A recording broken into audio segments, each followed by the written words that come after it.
Hello everyone!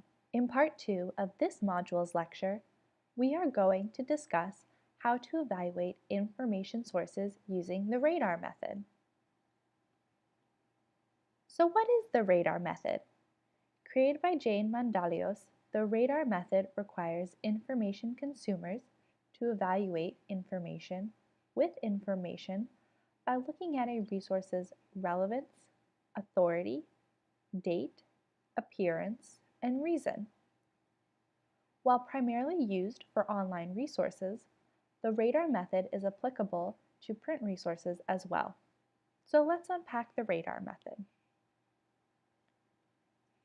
The first step in using the radar method is determining a source's relevance. When determining whether a resource is relevant to your information need, consider whether the source provides a general overview of your topic or focuses on a specific aspect of your topic. Is the information basic or technical? Do you need to have prior knowledge about the topic to understand the resource? Does it contribute to your information need? Each of these aspects of the resource you're evaluating will help you determine whether the information within the resource will support your overall need. After determining the relevance of a resource, you'll want to look at its authority, starting with who is the author. You'll want to ask yourself a series of questions regarding the authority of the resource, such as, is the author authoritative? Do they work for a reputable institution or organization? What are their qualifications or experience? In cases where an organization is an authority for a resource, ask yourself, what does their About page convey? Is there additional information available outside of their website? What does their URL say about their authority? Once you've determined the relevance and authority of your resource, the next step is to look at its date of publication. This will help you determine when the information was published and if it is relevant to your information need.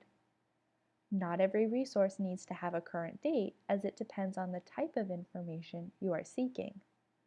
For example, you may want a primary source document for a history research paper, or a current journal article for a nursing project.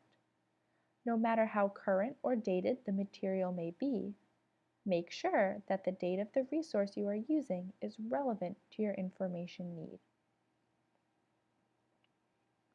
The next step in the radar method is to look at the appearance of the information resource.